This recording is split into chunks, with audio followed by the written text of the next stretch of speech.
I'm your unhappy host, Locum23. You're joining me for Red Carpet Diaries, Book 3, Chapter 9. Calling the Shots.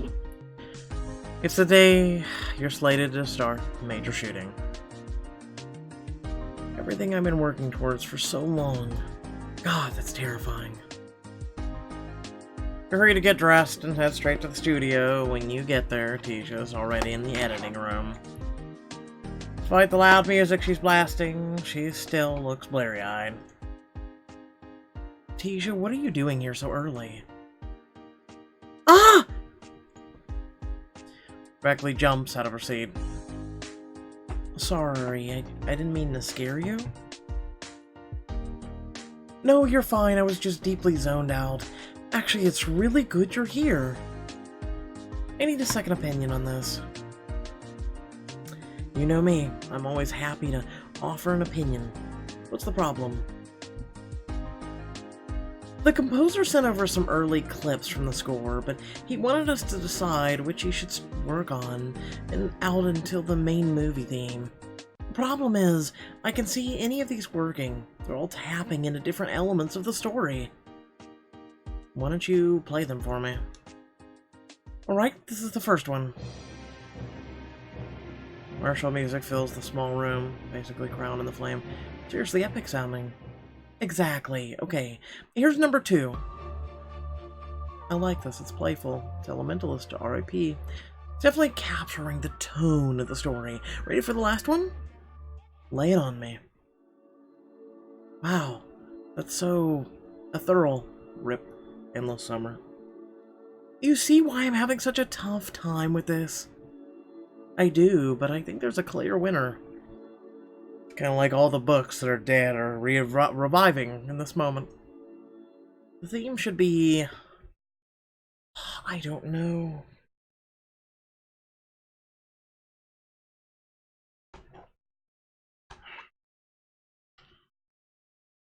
I just don't know anymore.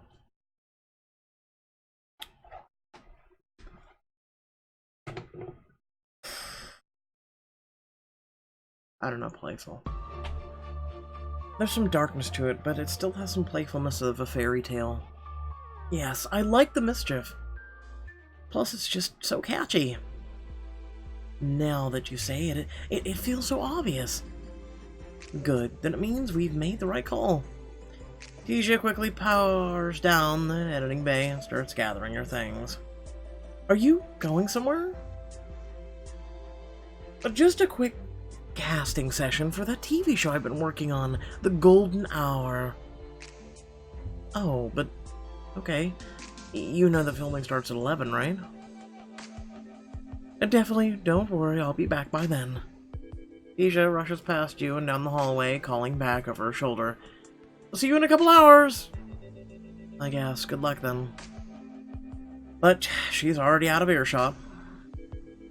Check the days set to make sure that everything is ready, but it all looks great and you still have a solid hour in your hands before anyone else will start showing up. Well, I've always loved exploring. I wonder what I might turn up around here. Walk around the studio lot, opening doors as you go. Some lead to storage rooms, a couple of old sets, but one in particular catches your eye. Whoa, what could they have possibly shot in here? The room is bright, with showers and strange light creatures everywhere. You go to take a closer look. Turn on one of the creatures. Let's see what these freaky little things do. You hit a button on the animatronic creature, and it starts moving in jerky motions and singing a song. Taking a bath, taking a bath. You quickly hit the button to stop the singing. Well, that's gonna haunt me for the rest of my life. You continue to wander through the set, touching each of the little creatures. At the back of the room, tucked against the unpainted plywood of the back side of the set, you find a box filled with dusty old movie bills. I wonder what they have in here. You thumb through them, spotting everything from major studio hits to strange neon-colored posters for movies you've never heard of.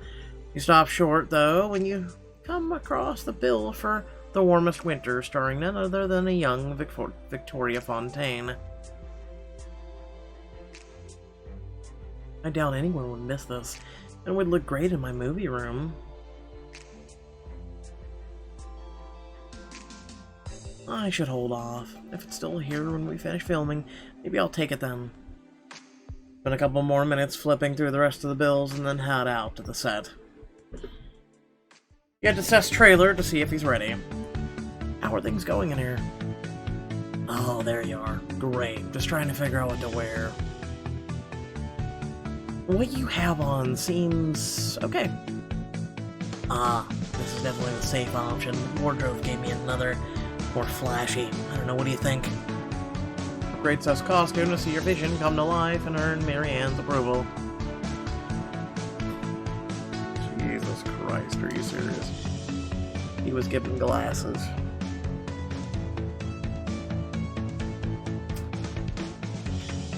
$20 diamonds for glasses. I think you could stick with what you have on. Something sometimes simple is better, right? Thanks for the help. It was a bizarrely difficult choice for me. Is everything okay? I mean, yes. I'm not feeling like I'm gonna spew doesn't read as okay to you. Seth, you're gonna be great. Don't forget, we all believe in you. I think that's what scares me the most. Well, it shouldn't, unless you think I don't know what I'm doing. I don't think that. Good. Then we can both agree that you're the best man for the part, and if you have a few, nerves to shake off, no big deal. After all, we have this great redo button on movies called Take Two. That's true. Just don't be upset when we hit Take 1,000. Deal. At that moment, Marianne peeks her head into the trailer.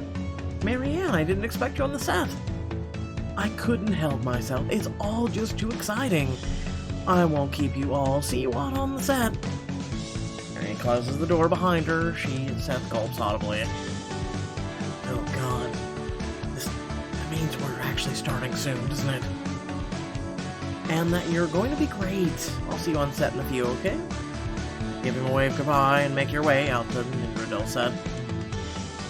The set is bustling with people when you arrive, each of them putting touches on something. I don't know that I've ever felt more anxious. My goodness, how do you film people standing? We must all be adrenaline junkies. Deja buzzes by on her phone and you see Marianne's eyes narrow slightly. A few minutes later, Seth appears with Ben, the actor playing Ragnar, close behind him. Free to get started? I can't wait. I'm heading to wardrobe just after this. How about you, Seth? How are you feeling? Seth goes a shade of green and doesn't seem able to speak, but eventually he manages a nod. Actors, pay attention. I'm blocking you out. Deja moves around the set, showing all the actors and extras their mark. Once she's done, they scurry off to wardrobe, returning in their costumes. Framing is tight for this shot, so it's really important we hit the marks, okay? Everyone ready? Anything you want to add, Jessica? Just that I'm so grateful to all of you for making this a reality. I know today's going to be spectacular. The actors and crew smile at you. Alright, if that's all, for the first time on The Secret of Nindradil, action! William is bent over a computer. Around him, other workers frantically try to keep up with the pace of the shipping line or run around the warehouse floor. Alright, how about this time? Clicks a key to run his coat. Next to him, a tiny, futuristic orb lights up. Helper, what's the weather outside? I've compiled the list of outdoor eateries. Damn it, I thought I had it that time. He huddles back over his keyboard just as Ragnar bursts onto the factory floor. I needed these consoles out the door yesterday. I want every family talking to their home helper consoles by this time next year. Ragnar stops in front of William. You, what are you doing down here? William jolts up, moving aside with a slight tremor in order to let Ragnar see his work. I've been working on the fixes for the bug list from QA. I wanted to run tests on the latest model. And have you finished it? I If I keep pushing, I think I'll have a patch ready in time for the next system update. Without acknowledging him, Ragnar scrolls to the code, highlighting it as he goes. Then he glances at the keyboard and deletes it all. Dear Lord, are you trying to make it incomprehensible? I've seen more elegant code from monkeys. You know what? It's my fault.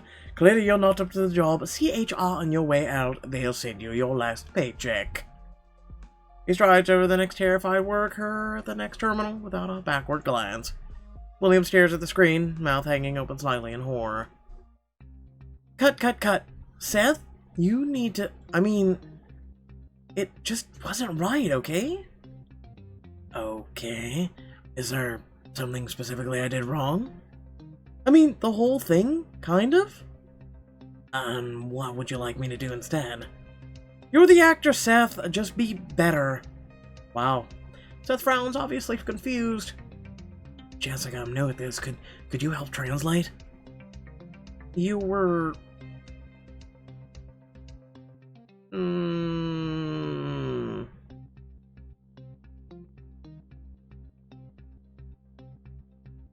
No, I'm gonna go with great. Tisha's being too hard on you. I think you did a really great job. Really? Thanks, Jessica. Were we watching the same performance? Just try it a couple of different ways. That will help Tisha figure out what works for the take. Sure, what Jessica said. But can you explain what you want in more detail? Seth, I don't have time to spoon feed you on this. Just try it again, okay? Okay. Glance at Marianne, who is watching with pursed lips. Alright, pick up where we left off. Remember, similar, but you know better. You run through a couple more takes, trying his best, but Tisha seems unhappy with all of them. She's just... never seems to know why. Cut! I'm sorry, I'm trying, Tisha, I swear. Marianne leans forward, watching intently. I have to do something. Let's try something different. What if...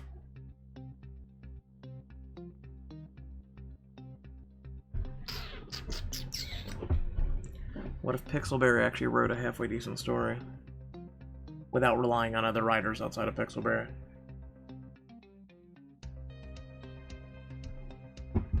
I had to take a sip.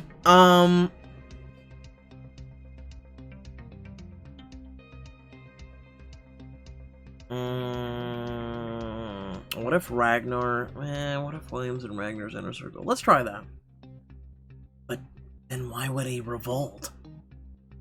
He can see how horrible the treatment of lower classes is and decide only he can make a change, like a Robin Hood story. So he's taken Ragnar down from the inside. Exactly.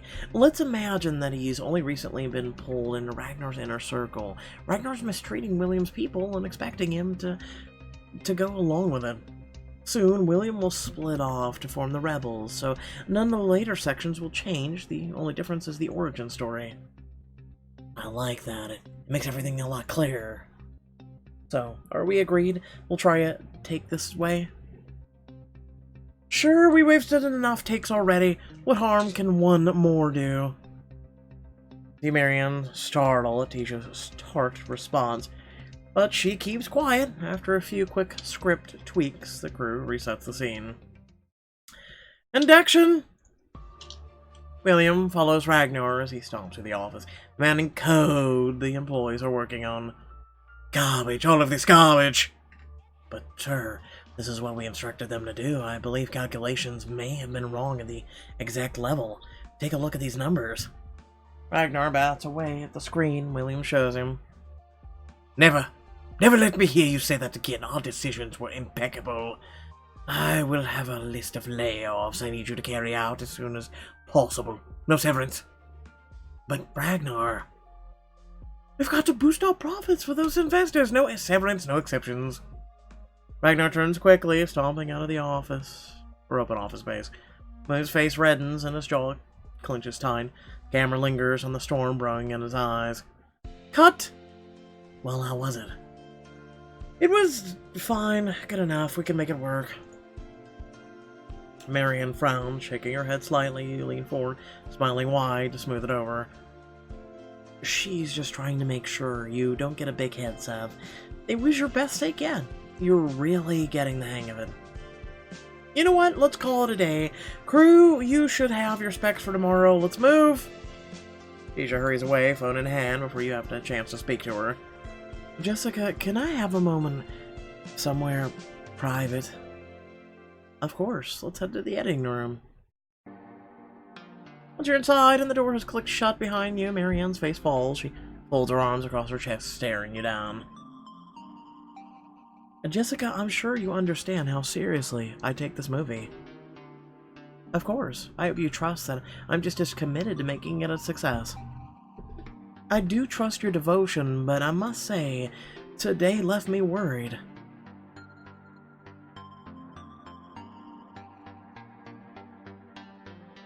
I completely agree. We shouldn't need that many takes for a single scene. Something's clearly not connecting right now. I'm so glad you agree. It felt off to me, but this isn't my world, so I don't want to presume. Seth clearly hasn't found out how to inhibit the characters of William, and Tisha, well, I'm sorry to say, but I'm not sure she's even fully inhabiting the same room as the rest of us. I hear what you're saying, and I don't think you're wrong, but I'm confident it'll start to gel soon. Give us a bit more time to get our footing. Of course, perhaps I'm overthinking it, but I want to make sure I'm quite clear here. I wouldn't want you to feel as though you've pulled one over on you down the line. If things don't improve on this production, well, I'm going to disavow the project. Disavow, but we're already in production. And I can't stop you making it, of course. But I won't be able to endorse a movie that doesn't live up to the standards my fans have come to expect. I understand, and trust me, I have no intention of letting you or your fans down. I know you'll do your best, dear. Marianne takes your hand and pats it affectionately, then leaves the room. You linger behind, your stomach dropping. What am I gonna do? Takes the room for a few minutes, trying and failing to come up with a solution, when a text comes from Matt. So, how'd it go? Just wrapped up, and it was a mixed bag, honestly. Kind of a lot to explain. The upshot is we need to fix it fast or Marianne's pulling out. Oh my god, I'm so sorry. Sounds stressful. Deaf. I might have a way to take your mind off of it. I'm gonna go for a helicopter ride over the city, and I'd love you to join. How'd that even happen, right? As part of a swag bag from an award show I hosted last year. I booked it forever ago and totally forgot it was tonight. Come with me? Would love to hear more about how today went. Take a break from the movie drama and enjoy some time with Matt on a helicopter tour of the city.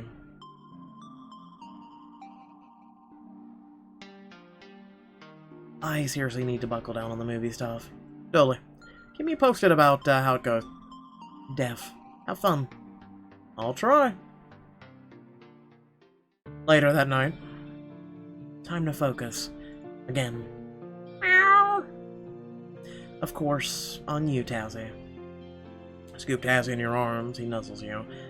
Is it okay if I can also think about the movie? I'm gonna take that as a yes.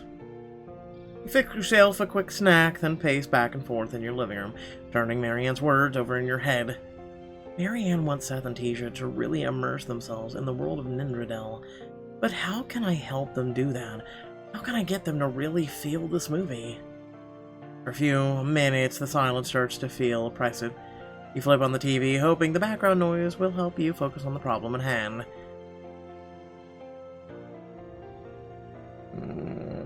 I typically like to listen to music.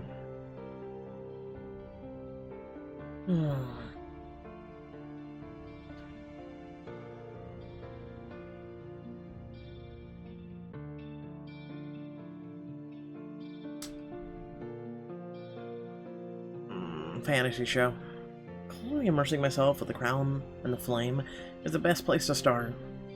Continue to pace, mostly ignoring what's on television until it breaks through your reverie.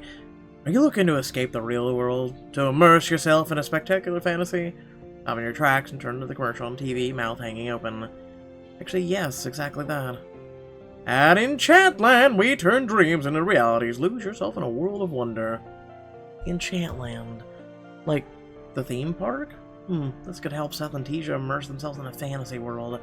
Not to mention, we could all probably use a break. Start making memories today in a world where magic comes to life. Claps onto the couch with a laugh.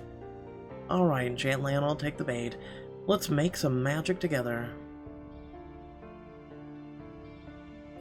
Okay. Your first Big Dave shooting was rough, but an escape to Enchantland will solve everything, right? Find out in the next chapter of Red Carpet Diaries. I don't know what to say. I don't know what you guys want me to say. I don't even feel like reading choices anymore. Can I be honest with you? I really don't. I really don't. Like, the actions of this company are just mind-blowing, and I think I'm going to do a separate video about it later today, before I start streaming, so look forward to that. Without further ado, thank you all for watching, and I will see you all in the next video. Peace out.